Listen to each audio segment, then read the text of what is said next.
Hello, everybody. Great. Mic is working. Hello, everyone. Welcome to Zach Berta-Thompson's Colloquium. It's woo! Zach is a professor here. He is going up for tenure, so this is his tenure colloquium, which means it's going to be amazing, just like Paul's was last week, because you guys are awesome, and we have the best faculty in the universe at CU.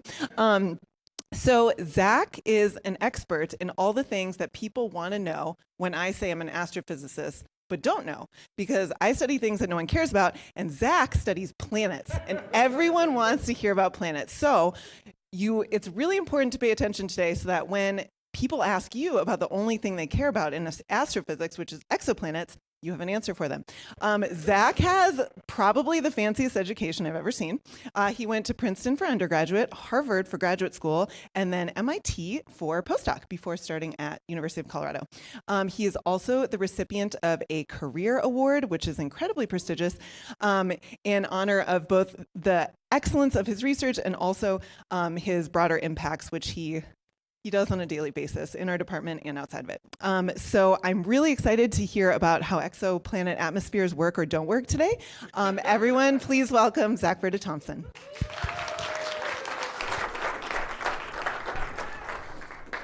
Thank you, Erica, for that that really wonderful introduction that will probably make me cry a little bit. So thank you.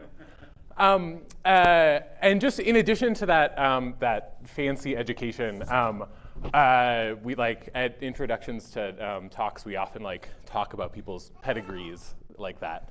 And so another important part of mine, I think, is that I come from grandparents who made cars and houses and crocheted washcloths and baked fiber optics into cakes and sold candy. My parents are both artists. My partner is a biologist and a botanist. And I have a toddler who has a very well-developed sense of wonder. I think all of those are important parts of who I am as a scientist. Okay, so today we're going to talk about how atmospheres work. It's a framing question. I'm not actually going to answer that question today. Sorry about that. I hope you're not disappointed. But I do want to start this with a bit of a thank you to everybody who enabled the science that I'll be talking about today. So it's my research group, my family, hundreds of exoplanet colleagues around the world, the entire department here, including our wonderful staff who kind of make everything run around us. And that includes everybody over at APS Planetarium and SBO, people in CASA, various funding institutes. The construction and facilities and grounds folks that help build and maintain this place where we work, and the people who pay my salaries as well. So thank you to all of you. I also want to acknowledge that the science I'm talking about today was mostly done on land that was the ancestral homeland of the Cheyenne, Arapaho, and Ute, and other indigenous people. And I'm sort of there's a long history of people being astronomers here before I was here. And they suffered devastating losses through removal or assimilation. And I personally have a responsibility to learn from that cruelty and from their brilliance. And so since I have the opportunity to talk to a room full of academics right now, I'll suggest one tiny action that we might all consider, which is just going and reading a really beautiful book called Braiding Sweetgrass by Robin Wall Kimmerer. It's I think a really good view into how indigenous science interacts with what we do as professional scientists now. Okay, so we have a lecture. What are our learning goals for the day? I want us to leave here cautiously optimistic about the search for life beyond the solar system. I want us to be excited about exoplanets as diverse laboratories for atmospheric processes. And I want us to be familiar with just a few new planetary systems and what their atmospheres can teach us and have been teaching us. And also, I'm an observer, and so I hope that there's a little bit in here is you're excited to go out and observe something yourselves. So let's start from a observation that I think we're all pretty familiar with. Let's talk about how light transmits through Earth's atmosphere. We see this every day at sunset or sunrise, depending whether you are an evening or a morning person. Okay, so let's build this up. If we start from the sun from space, it's whitish in color because we receive approximately the same amount of blue, green, and red light from it in roughly equal balance. If we put an atmosphere in front of that, so if we put Earth's atmosphere in front of that, and the sun is still pretty high up in the sky, so this is angle above the horizon, it's reasonably high up. It gets a little bit yellower because we've lost a little blue light, got scattered out because of the atmosphere, mostly the Rayleigh scattering in Earth's atmosphere, getting some light out of our line of sight. If we let that sun set, we'll be looking through more and more and more atmosphere, and so we'll scatter away more and more blue light. And so the color of the sun will turn red because we're mostly transmitting red light. We're not as much green light, only a tiny itty bit of blue light. Hopefully this is familiar so far. Okay, good. If we also have a spectrometer with us while we're watching this happen, then we could break light into more than just these three colors. We could break it into arbitrarily many wavelengths of light. And we would see this little, the same thing happening of blue light being scattered away. We would also be able to see this kind of fine structure here of particular molecular features absorb more and more strongly as we look through a longer path length through more and more molecules. So we could, for example, see more and more oxygen absorption and water absorption coming in at these wavelengths. Okay, so let's connect this to actual exoplanets. We're going to leave Earth soon.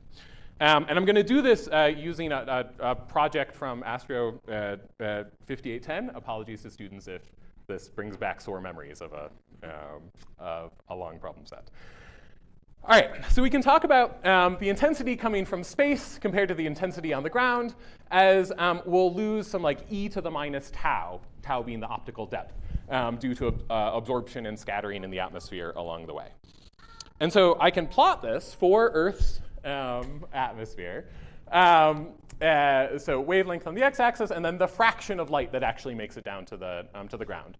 Earth's atmosphere is pretty transparent at optical wavelengths here, from 4 to 700 nanometers. But it gets really complicated as you go into the infrared. I will highlight that there's this one absorption feature there. A few of these actually are from oxygen, molecular oxygen in Earth's atmosphere. And so the oxygen in Earth's atmosphere mostly comes from photosynthetic plants and microbes. It wouldn't be there without photosynthesis. And so if we were to see that on an exoplanet, along with a bunch of other molecules and a deep understanding of atmospheric chemistry, we might use that as a signal that there is life on that other planet. So this is the kind of biosignature that we're all building up towards in searching for life on exoplanets.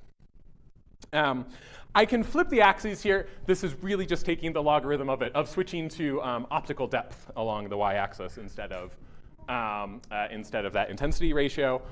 Here, there is a higher optical depth in that particular little oxygen feature right there. It's just barely optically thick. Okay, and that was talking about looking straight up through the atmosphere. If I look along a slant path through the atmosphere, so the light that comes to me from sunset, travels over my shoulder, goes out the other side of the atmosphere, I'm looking through a longer path through our atmosphere, and so the optical depths are going to be longer. Under some assumptions, it's just a constant factor longer. So if this is my optical depth looking straight up, then my optical depth along a slant path is just going to be a factor of 50 or so higher than that. For a sense of scale here, if we look straight up, Earth's atmosphere is mostly optically thin. So one here is, there's on average, you're going to interact with something in the atmosphere. Looking straight up, mostly optically thin except for a few absorption features. As we're looking along the horizon, the atmosphere is mostly optically thick in the optical and infrared. I know radio astronomers will see things differently. And I also want to highlight that Trey Arnold, an undergrad student in our department, helped us start trying to measure this optical depth as a function of angle from SBO. It's kind of it's cool that we can make this measurement, and I think it directly relates to the signals we hope to see for exoplanet atmospheres. Okay. If you'll bear with me on a little bit more math here, qualitative math. we can go ahead and calculate, there's some altitude above us, where as we go up and up, the atmosphere is going to get thinner and thinner. So there's going to be some altitude above us at which that slant optical depth is about 1. At some point, we get to space where we can see through perfectly clear. And so that altitude is going to be different for different wavelengths, because the atmosphere absorbs more or less at different wavelengths. And so what that means is that Earth's effective radius, the size of Earth's shadow, is a function of wavelength. It changes from wavelength to wavelength due to absorption by our atmosphere. The kind of thickness of our atmosphere counts towards the atmosphere's total size. So the y-axis now is the radius of the Earth as a function of wavelength. For a sense of scale here, if you were to observe the Earth in like the bluest wavelengths we can see with our eyes compared to the reddest wavelengths we can see with our eyes, it's about 10 kilometers bigger in the blue, is like the scale of this absorption here. If we care about that molecular oxygen feature, it's about 20 kilometers bigger in that oxygen feature compared to wavelengths just around it. And so that's a difference that we would be trying to look for if we wanted to see oxygen in another planet. And I can talk about other planets because size is a thing that we can measure for transiting planets. If a planet passes in front of its star, we can tell how much light that planet blocks. We can figure out the actual size of that planet. And we can do that as a function of wavelength. In terms of what this might look like in terms of data, here we're seeing a light curve from TESS of HD 209458b, the first discovered transiting exoplanet. And as you watch that brightness follow along, you can calculate the depth as just the ratio of the planet's radius to the star's radius squared. It's just the ratio of their areas. So that's conceptually a fairly easy measurement to make. The details are I guess, the devil's in the details. I do want to highlight that Taylor Washington, a former student here, helped make this code so that we could display transit light curves in the planetarium. And it's also just a useful tool for kind of visualizing transit data sets. OK, so finally, we've been seeing the same curve. It's just that the axes have been changing here. On the y-axis now, we can say, what is the fraction of starlight blocked by a planet as a function of wavelength due to its absorption? So still, if we put Earth down in front of a 1 solar radius star, what fraction of starlight will it block? The units here are in parts per million. So if Earth transits a sun-like star, we would be looking for variations here in the brightness, in the change of that transit depth at the 0.2 parts per million level, which I'm going to say is, I know all of these numbers are arbitrary, but I'm going to say it's a very small number and one that, let's call that practically impossible to do. There's no telescope that we're planning that could do that in the near future.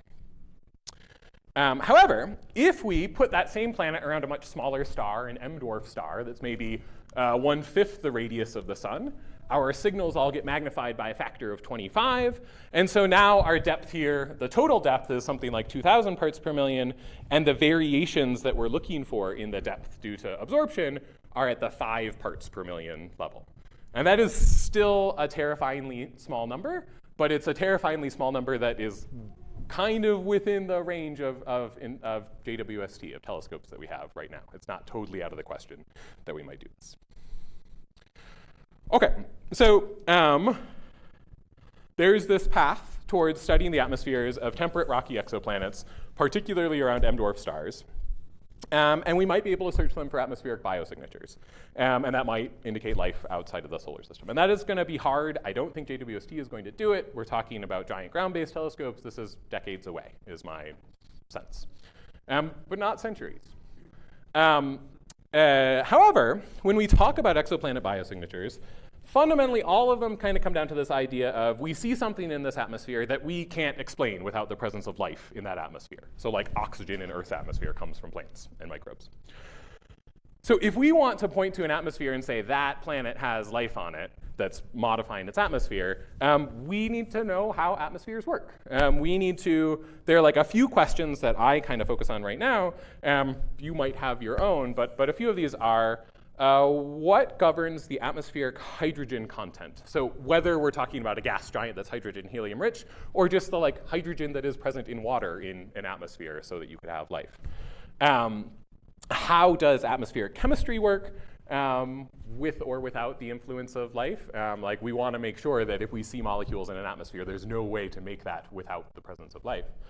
And then also just kind of more fundamentally, when do rocky worlds, which we think is probably a good place to be looking for life, lose their atmospheres, thus totally ruining the chances there could be life there anymore? And so these are questions that don't take decades to get to. These are ones that we can be working on right now.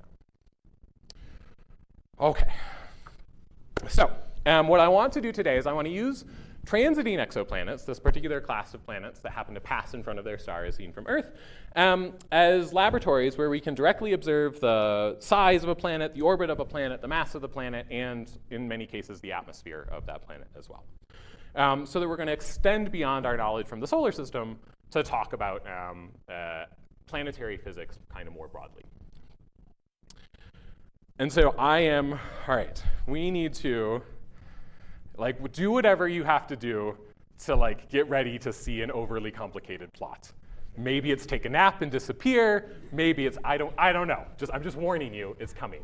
I'm going to take our solar system planets, for which we have beautiful petabytes of data, and we're going to reduce everything down into just points and just a few numbers, because that's usually all that we can measure for exoplanets.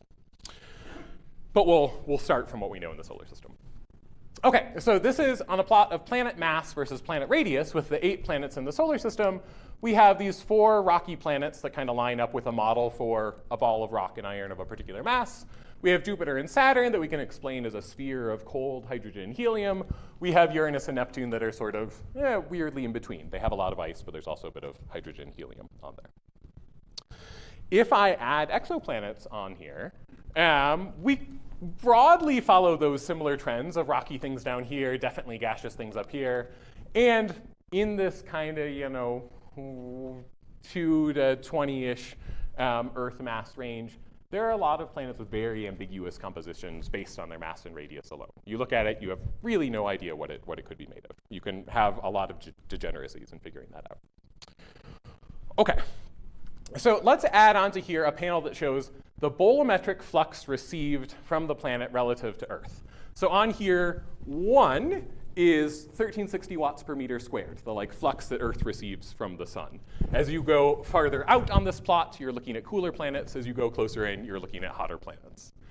I am staking my territory as an astronomer by giving you some plotting axes that are reversed. Deal with it. Inner planets, outer planets. Okay.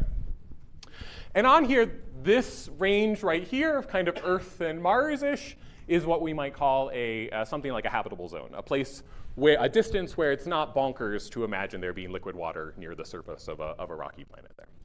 And we have these hot rocky planets, and warm, temperate rocky planets, and these very, very cold giant planets out there. If we add exoplanets on here, there are a lot of very hot, very gas-rich transiting exoplanets that we know of.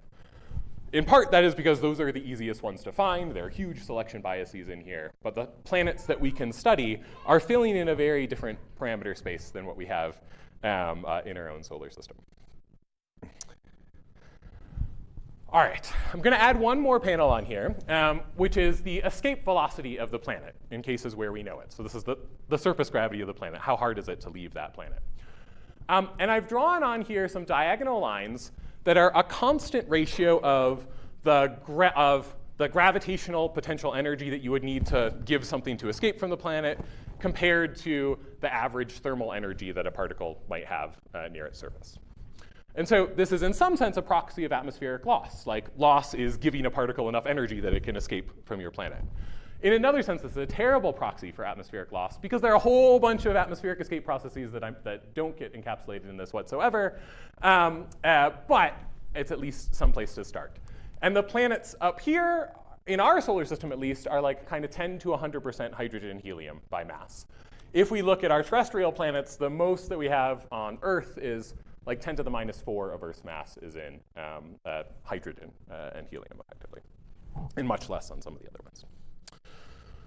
Okay, and so on here, the exoplanets for which we can measure this kind of fill in the space between these. So giving us a little bit of a laboratory to explore escape processes between these two limits.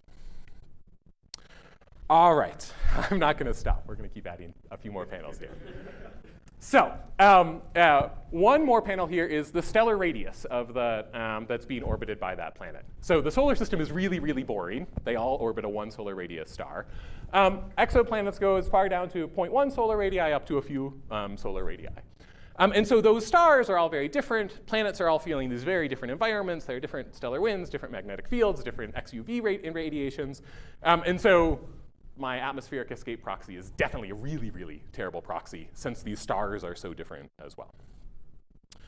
And so this brings me to Girish Devuri's thesis, who was trying to make a big step towards helping solve this problem a little bit. It would be lovely if I could have made that plot in terms of, say, the total X-ray and ultraviolet radiation that planets receive over their lifetime. That gets absorbed high up in atmospheres. That is a much stronger driver of atmospheric loss for planets. Unfortunately, it's a thing that can be really hard to measure or know for other stars. And so Girish's thesis did a lot to distill atomic physics into a plot effectively that looks like this. That is, if I know for any particular wavelength, if I have gas that is at some particular temperature, how much would a given parcel of that gas emit? And so a lot went into calculating this, but Girish went ahead and took observations that we can gather with Hubble in the far ultraviolet here, and observations that we can gather from Chandra or XMM in the X-ray here, to fill in this super important extreme ultraviolet range. So these are wavelengths that contribute to atmospheric loss. They tend to be about 10 times as bright as the X-ray in terms of total irradiation, but they are basically impossible to observe from Earth, except for only the very closest stars. I'm sorry, Kevin, I shouldn't say that they're impossible to observe from Earth. They're impossible to observe from Earth because nobody gave Kevin his mission to do it. They should. It's possible, it's just really hard. So in the meantime, Girish is putting together these really nice probabilistic models for the extreme ultraviolet. So we have kind of inputs for these planetary labs. This is one star here, B1298 Tau. It's a young sort of solar mass-ish type star. And all of these short wavelengths here are the things that we usually ignore when we talk about, here's the equilibrium temperature of my planet. That's usually a calculation that's based on where most of the flux from a star is. But this tiny little fraction of the star's flux is a really, really important driver for all of these escape processes. And so Girish won a archival proposal through Hubble to apply this to a sample of about 100 stars, so that hopefully we can kind of interpolate across basically every planet host that we care about, so that we have a good estimate of what are the actual atmospheric inputs that we should care about for this star. It's awesome. OK. And then finally, let's just add one more plot on here. That is the distance to this system. Distance to an exoplanet matters because it's not just like, we're definitely not going there, but we're observing them, and our observations are going to be photon limited. And so the closer something is, the easier it's going to be to observe. I only have 20 more panels to add to this plot. OK, but now that I've done the work of introducing you to this view, I want to take a quick little indulgence here and brag a little bit about LHS 1140b. This is the second closest transiting habitable zone planet that we know of in the universe. We found it with Mirth. This was my thesis project some time ago, back in 2017. And so this was a kind of an exciting start to my time here at CU. Putting it in context on this plot, there are actually two planets in this system. They're both rocky. The outer one is in the habitable zone. It's actually a little bit cooler than Mars in terms of total energy flux that it receives. It orbits a star that is about 0.2 solar radii, so that means it's relatively easy to study its atmosphere. It's still kind of hard, but it's relatively easy. And it is in one of the, it's only at 14 parsecs or so. So it's really a pretty close system that's relatively easy to observe. Jessica Libby Roberts, a former grad student here, now a postdoc at Penn State, and Carlos Cruz Arce, golly, that's a rough autocorrect, sorry. got really good at observing transits from the ground. And that's important for a planet like LHS 1140b with an orbital period of 24.7 days. So you basically get like one chance to observe this per year from the ground. And they did it. And so I'm like, there's some really, really beautiful photometry that Jessica enabled, mostly using the Apache Point Observatory Arctic instrument. Okay, so let's keep talking about Jessica for a minute. There is a system of planets out there called Kepler-51. And so the Kepler-51 planets are really interesting because they have densities similar to cotton candy. Jessica did the calculation. And Garish ate the cotton candy that we tested it on. And so they're a really nice laboratory for asking the question of how do low-mass planets accrete hydrogen-helium envelopes? I mean, these ones are even kind of in a weird enough limit that there's sort of a question of like, are these planets real in the first place?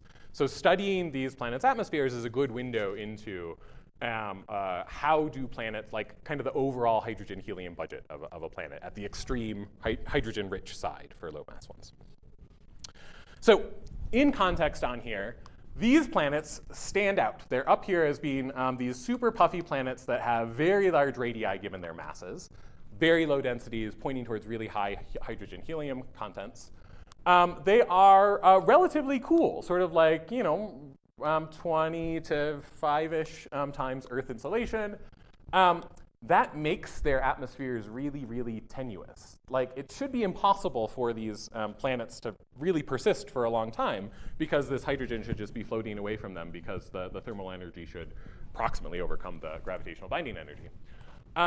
What this system has going for it is that it's relatively young right now. It's only 500 million years old. So these planets are probably going to shrink and contract and lose atmosphere over time and turn into something else. So we're kind of catching them at this early phase of their evolution. And if what I told you sounds like a sort of just so story of, gosh, systems like these must be really rare, they are, and that's why you have to go out to almost 1,000 parsecs to be able to find one.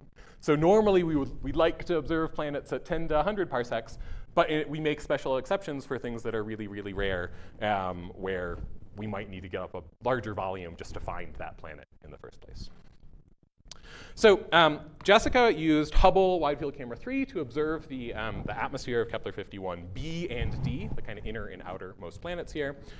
And we expected, with this big fluffy atmosphere, these large absorption features. In particular, we were looking for water coming from, that might point towards accretion processes that led to that gas in the first place. When we got the measurements, those big fluffy absorption features that we were looking for, bye, Emmy, thank you for coming. So we were predicting these really large absorption features. This is the size of our planet as a function of wavelength, just like we might measure for the Earth. But both of these transmission spectra came out to be effectively flat to within the precision of Hubble. So we're not seeing them at all.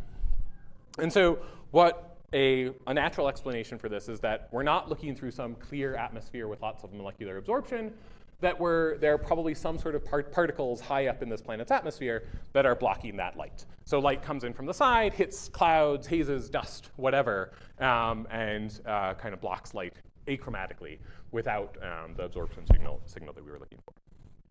And so this, for us, was certainly a lesson in the fact that aerosols matter for exoplanet atmospheres. We knew that before, but this one is particularly emphasizing the point. And so in this case, those could be photochemical hazes like we see in Titan. These could potentially be condensate clouds. For this particular planet, there's an option that this could be dust or haze in outflowing gas. If we said that this is kind of tenuous, it might be that stuff is being pulled along with that. And that's what's causing this haze that we're seeing. And so Jessica, wanting to get to the bottom of this problem, submitted a beautiful JWST proposal and was awarded time to observe this. So we got our transit of Kepler-51d over the summer. These are not observations. These are all simulations for different cases here. So consistent with Hubble, what would we expect in here? And it worked. We observed the transit. There was a surprise. Transit timing variations are complicated. Maybe there's another planet, blah. But I am not going to show you her transmission spectrum because it is so exciting that I want her to get it to show it to you yourself. There's like, it's That's all I'm going to say. I should stop talking. OK. So Kepler-51, ultra fluffy, low density, hydrogen-rich planets. Let's shrink down to the other extreme here. Let's look at a planet where we think that all of that hydrogen has probably been lost. And let's try to confirm that it has been lost. And so we're going to focus on GJ 1132b, which is a hot, rocky planet, so about 600 Kelvin equilibrium temperature, transiting a nearby M dwarf. And the question here is, has this planet lost all of its hydrogen? Most planets probably accrete hydrogen at some point. Rocky planets tend to lose it. But let's check to make sure. So GJ 1132b, again, rocky planet, hotter than Mercury here. It receives about 20 times Earth insolation. And again, small star, very nearby, relatively easy to observe.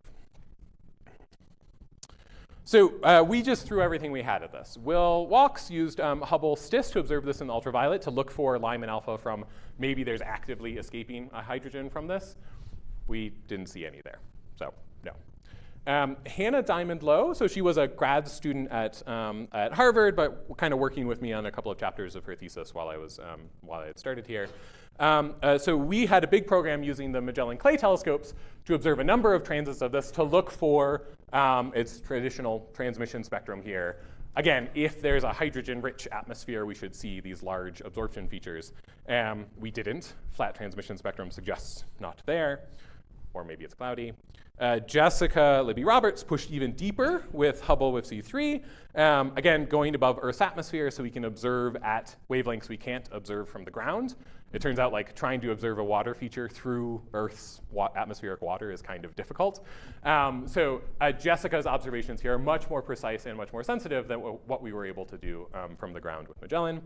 So she also does not see large absorption features here. So what all of this points towards is we don't see a kind of puffy, low density, low mean molecular weight hydrogen-dominated atmosphere. We might be seeing the atmosphere that we would honestly expect for this planet, say like an atmosphere of carbon dioxide, mostly carbon dioxide, like Venus. It is also totally possible that we're seeing a planet with no atmosphere whatsoever. That there could be, like, to the precision of the data that we have up until this point, we can't tell the difference between those. All we can tell is that there's not that hydrogen there.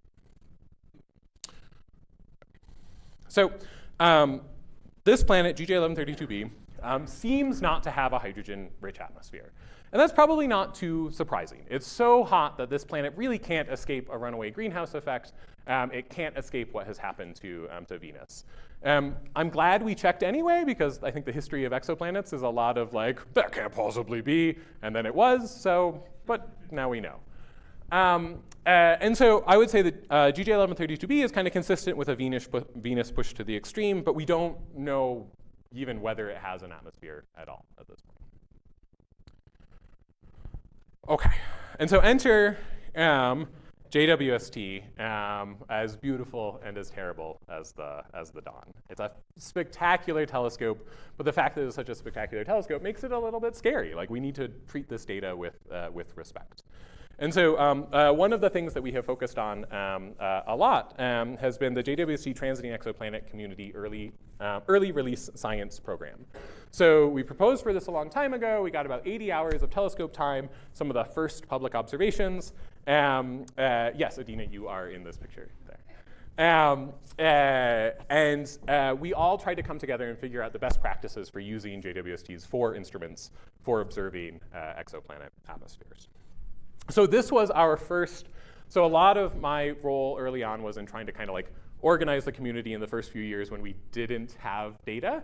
So we had a lot of Zoom meetings, we had some webinars, we had some online hackathon things, and then we had this, finally we came together for an in-person meeting in spring of 22, just before launch. And so here we're all masking and stressed out, but also really, really excited to be preparing for this telescope. And so I want to highlight one of the observations, for however you want to count it, of the observations of this exoplanet WASP-39. So we picked planets that we knew would be easy to observe. So this is a classic hot Jupiter or hot Saturn here. So really low density, gas-rich planet. It's like relatively cool for a hot Jupiter. And it is around a star that's not that different from the sun, and it is relatively nearby for hot Jupiters in this scale. So kind of all ingredients we want in this will be an atmosphere that we think we can detect. We also had previous observations that showed that it wasn't cloudy, so we don't have to deal with Jessica's whole clouds and hazes problem. And so the observations that we got from these 4 different instruments for WASP-39, I think right now, I would call this the best exoplanet transmission spectrum that exists out there. I can say that because it was mostly it was entirely other people doing it, so it wasn't, I'm not bragging. I'm bragging about them, they're great. Okay, so on the left here, we have an animation where we're just kind of flipping through wavelength and looking at these transit light curves at different wavelengths.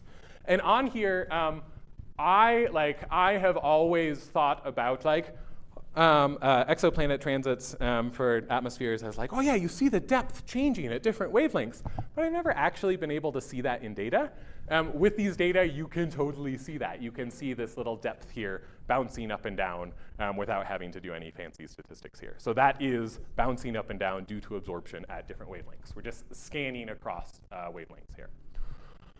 And so a lot of the recent work, this has mostly been led by Aaron Carter and Aaron May, has been trying to synthesize our 4 different observations which all overlapped at different wavelengths and try to understand these instruments and how kind of cross-validate all of our methods and make sure that, that we know what we're doing here.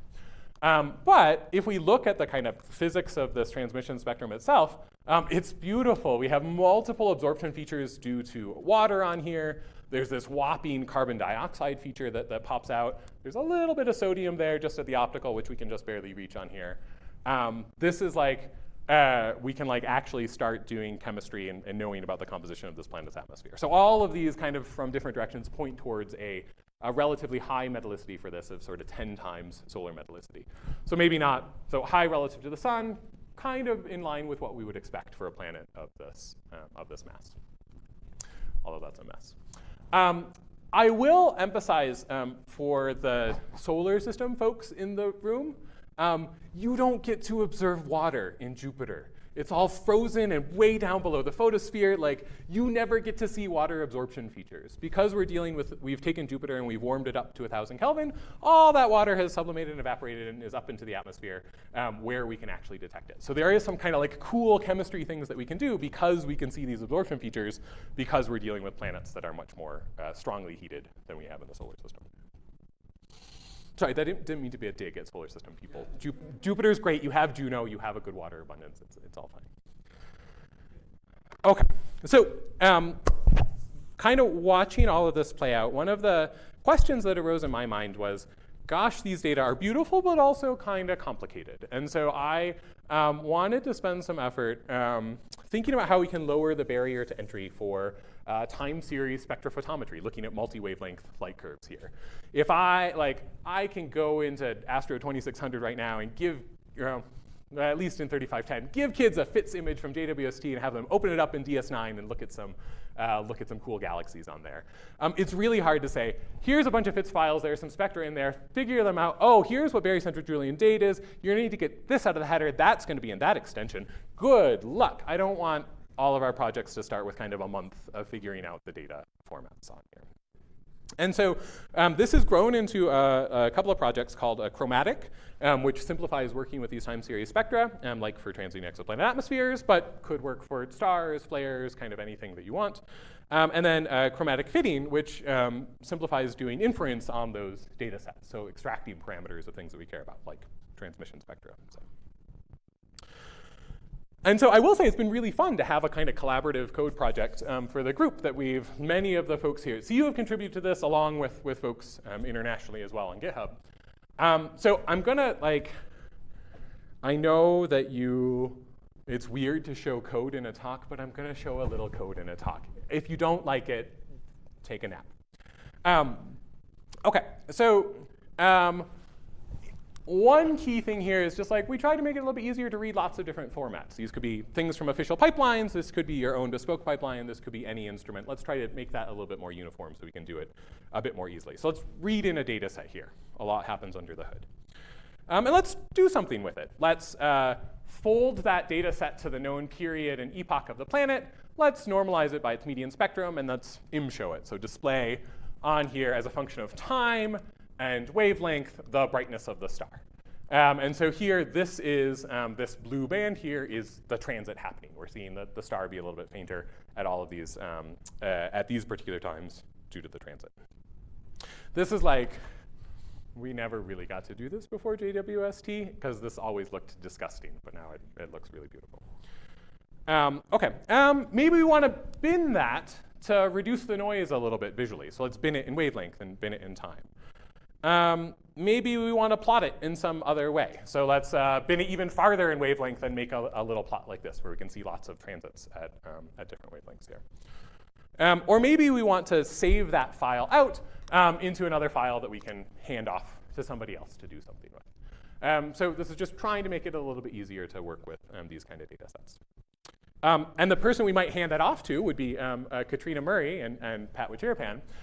So Katrina has been leading a new code called chromatic fitting, where we can do inference on these data sets. And so this is a slightly longer block of code, but I promise it's not too intimidating. And this is definitely more beautiful than any fitting code I have ever written. So here we read in that little data file. We set up a model saying, here are some things that I already know about the planet. Oh, I'd like to fit for what time the planet happens as and the radius of the planet. But I'd like that to be one parameter that's kind of fixed across, that's sort of shared across wavelengths. I'd also like to fit for the size of the planet and the limit arcing, but those should vary with wavelength, as they should physically in a real system here. And then maybe I want to have a little extra systematics model in here too. And so my total light curve model will be those two things multiplied by each other. I attach some data to that. I set up a likelihood, saying I want to make sure that I have appropriate uncertainties. I run an MCMC sampler, and then I plot my model and residuals on here. And so Katrina, I did this late last night, and it worked beautifully. Thank you so much. So here we're seeing it's hard to see the model on here because it's such a good fit to the data. There are still a few little bumps and wiggles in here that we want to deal with. But this is this is like a much easier start to doing inference on these data sets than I think we were working with before. I will also highlight that we can, with these tools, we can keep them kind of general enough that we can apply these methods to any telescope. It's not just JWST. So for example, it wouldn't be too hard to simulate an exoplanet atmosphere transit in a class and analyze it using tools like these and be able to focus on kind of the statistical and conceptual questions and less the here's what a fits extension part of that is. So again, a tray with a little handheld spectrometer and a cell phone made a fake little transit using some little chromatic gels here that were really fun to play with. There's fringing going on there. It's fascinating. OK, so if this is a thing that is interesting to you, you should use it. Please play around with it. You'll find lots of bugs. Post some issues on GitHub. I will do it. I will try to fix them. Or realistically, I will ask Pat or Katrina or Will or somebody else to fix them. OK, so beautiful telescope. Hopefully kind of useful toolkit. Let's talk about one more science question here, which is this dear little planet, LTT 1445AB. So this is a planet that receives about the same flux as Mercury, but it's a little bit bigger. And so it's kind of a useful test of if we made Mercury bigger, would it have an atmosphere? There's more to it than that, but that's kind of the cartoon that we can think about here. This is also the closest transiting rocky planet that we have out there that's accessible to study. OK, so again, this is a two-planet system. So there's two planets that are both rocky. The outermost one of them, LTT 1445AB, and the outermost one was discovered first, things are complicated, is kind of similar to Mercury in terms of its overall insulation. In terms of its susceptibility to escape, it's similar to Earth and Venus, maybe even a little more able to retain an atmosphere under these assumptions. If you think about an M dwarf as a terrible tempestuous beast, maybe it has lost its atmosphere entirely. It's a star that's about a quarter the radius of the sun, and it is the closest M dwarf that has a rocky planet system. So Pat has been working on this for his comps project, and Katrina has helped a lot too in the developing the fitting code for us to be able to tackle a scary data set like this. We've been looking for thermal emission from the planet, not when the planet passes in front of the star, but when the planet passes behind the star. So you have this moment of planet and star together, and then you have just star by itself, and then you have planet and star together again. So you can get what is the thermal emission coming from the planet itself. You have to observe at really long wavelengths where there is actually some substantial emission from the planet. Okay, so to understand this observation, we're going to have to do an Astro 1030 problem set. I hope that's okay. Sorry. A calculation that we do regularly in Astro 1030, our intro class, is the equilibrium temperature of a planet. How do we balance the flux coming in from a star? So you have some flux from your star coming towards a planet. Only some fraction of that, the flux times 1 minus the albedo, will actually be absorbed by the planet. So we could think of our power input to the planet as that flux times the cross-sectional area of our planet. And that power in has to be balanced by power coming out from the planet somehow. And so that power out is going to be we can characterize that by the Stefan-Boltzmann law for the temperature of the surface that is emitting out into space times that surface area that is actually doing that emitting. And so in Astro 1030, I always say, well, the light comes in from one side, and then the light magically gets redistributed around the whole planet and radiates everywhere. And so it radiates out over 4 pi r squared. And then we calculate an equilibrium temperature for our planet, and you get 255 Kelvin for Earth, and everybody's confused, but also kind of happy. However, there's always that one student in class who says but what if it doesn't get distributed everywhere? What if it comes from just one side and doesn't go all around? That student has a very good point. So for example, if instead of all of that heat being distributed uniformly around the planet and radiating everywhere, what if it only came from the day side? Then maybe you would, if it came uniformly from all parts of the day side, then you're radiating over half as much area, means that your equilibrium temperature of the day side has to go up to counteract the fact that there's less emitting area. Realistically, if heat doesn't get transported around at all, you'll have more emission coming from the subsolar point and less coming from towards the edges because there was less light was coming in at a slant angle there, so you had less actually being absorbed. And so that decreases your effective emitting area even more, and so it increases your equilibrium temperature even more. So as an analogy for this in our own solar system, think about Earth and the moon. They are approximately the same distance from the sun. They receive the same flux from the sun. The moon, these ought to be animated, I would hope. Oh, golly. Well, sorry. So this is a map of the brightness of the moon from the Diviner instrument. Paul told us a little bit about this last week, showing that the moon's day side is particularly hot. So it doesn't have an atmosphere.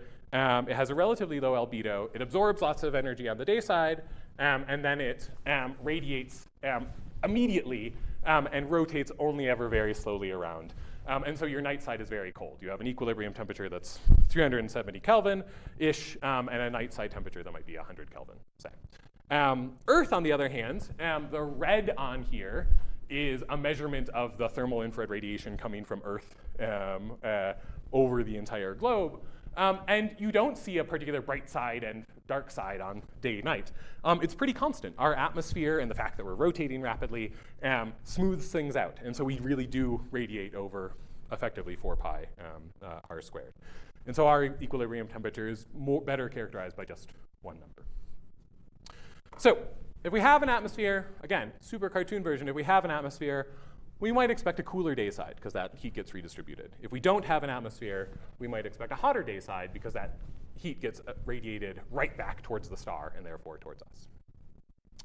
So Pat very kindly made some simulations of this. So showing on the left, the instant re-radiation case leads to really deep eclipses. So this is wavelength, time, and the brightness here is the flux of our signal. A really deep eclipse here. If the planet is cooler, more distributed, we would have a shallower transit. compressing a very long comps paper into one slide, using chromatic fitting to do a simultaneous fit to all of these wavelengths at once, sort of magically, in the data, we don't see an eclipse. That probably points to this eclipse being really faint. So there's like, it's just barely showing up at the time that we would expect it to be in this combined data set. But your data and your residuals don't look that different. There's not that much evidence for actually detecting a thing there. So Pat effectively put an upper limit on the dayside temperature under some assumptions that we can argue about later. What this means in terms of, so this is a distribution for the dayside brightness temperature that's consistent with the data that Pat has been analyzing. And on here, if we had a Mercury-like case, so an albedo of 0.1, no atmosphere whatsoever, we would expect a temperature of about 530 Kelvin. Pat rules that out at pretty high confidence. And so this might tentatively be pointing towards the evidence for there being an atmosphere of some composition and lots of uncertainties about it around this precious little planet. So that's exciting because if this planet has an atmosphere, maybe M-dwarf planets aren't totally all doomed. I don't know if that's a thing you were worried about, but it was a thing that I was worried about. So good for us. All right. I'll pause in thinking about how I want to talk about this while letting you actually watch a movie. OK, yes. Adding one wrinkle at the end of my talk here. Some planets look like the top, a nice, quiet star, and transits happen. Some planets look like the bottom, where there are transits that happen in here. This is Kepler-51, but there's also these wild rotational modulations due to starspots rotating in and out of view on the star. This is a messy, complicated system. So starspots can be a major problem. They can contaminate transmission spectra. In the area of JWST, they are like a fundamental limiting noise source for making transmission spectroscopy measurements. So Will Walks, as the last part of his thesis, has been developing tools to infer starspot properties and applying them to a particularly famous system, AU-MIC. And one of the things he's been finding is that measuring rotational modulations as a function of wavelength is a really powerful probe, particularly of starspot temperature. And we did this with photometry with 3 different filters. It would be lovely to be able to do this spectroscopically, to have 100 wavelengths at once and figure out how does the spectrum of a star change as a starspot rotates in and out of view. Doing wide field slitless spectroscopy would be a lovely way to do this. It's actually kind of hard to find an instrument out there in the world that allows you to do this right now. So we're going to try it at SBO. We have Rose Smith, who has been working with Seth to upgrade the cameras on the telescopes there. And I think there's some really lovely opportunities for doing like really important observations from here on campus. All right. And in my last -2 minutes, I want to highlight another program I've been helping to, that I've been running, sometimes better and sometimes worse, the Colorado Scholars of Astrophysics and Art. So I got funding from the NSF to support this, to pay for creative research projects for students that might not necessarily result in a scientific paper, but are still opportunities to like be close to science and do some really, really cool stuff. So Lila Wortham, who actually was part of a program that Julie was running for students from Fort Lewis College, made this beautiful embroidery of Antonia Mori, who was one of the Harvard computers working on analyzing data sets of the early 20th century. And so in thinking about my role as a professor, I like to think back to kind of in history. In the 1920s, the sense of like precise photometry was 1%. That was sort of a dream that we could achieve 1% precision. Today, I was telling you about signals that are kind of at the 10 to the -5 level here. But fundamentally, it's the same kind of measurement that we're making of trying to precisely measure the brightness of stars. And so our methods build on the legacy of folks like Henrietta Leavitt and other early 20th century women astronomers who worked at Harvard analyzing hundreds of thousands of photographic plates, and whose legacy I think is really important for us to celebrate, and also kind of the community that they built there. I think there were things that were not great there, You don't see any black women in this this photo, but I think it was a little bit of a bright spot for scientists at the time. And so I want to try to continue to celebrate that legacy here at CU. Okay, that's all I have to say. Thank you so much for listening.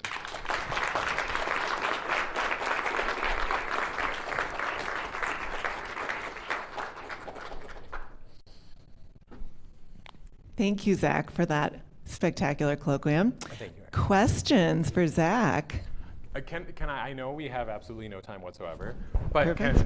do I even ask that we pause for 1 minute and let people talk to the folks next to them to see if like their question makes sense and reasonable? I'm always nervous to ask a question in a colloquium. Absolutely. So like talk to your friends for a second, see like, oh, I had that question too, and then we'll ask some questions.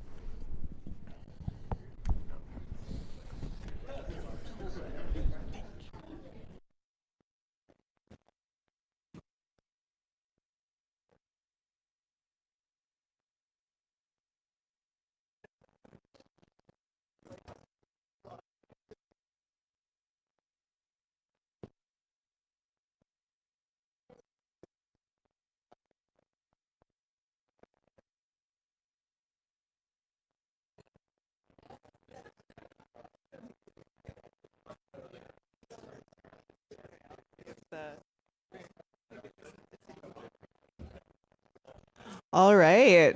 Now that you've had time to discuss with your neighbors, would anyone like to ask their question to the expert? Or have you all decided your questions are dumb? That's not probably true. Thank you for interesting talk. It's a bit general question. You your group made some modeling framework, but do you have any plans in unexpected molecular lines or any features in JWST data, or how do you find it? Do we have, so in the modeling framework, do we, how do we account for things that we don't expect? Yeah. The modeling framework is pretty general. Like we're not putting any atomic physics in there, like there should be features at this particular location. This is all just trying to get to the point of what does a transmission spectrum look like, say. Although I will take this opportunity to highlight that in the, one of the things that we all geeked out about was in the WASP-39 spectrum, there was this delightful little bump right here that we ultimately attributed to SO2. So there's like this fascinating sulfur chemistry going on due to photochemistry of H2S being dissociated and things happening in here that made this little bump. But it was kind of cool to see that this came out of a like, we have this transmission spectrum, we can explain this, and this. Ah, there's an extra bump there. But people were able to kind of crank up their models and explain that. Okay, thank you. Hi, Zach. Excellent talk. Thank you. I have a Welcome question. to see you. Oh, thank you. I have a question about Pat's work on the LTT 1445.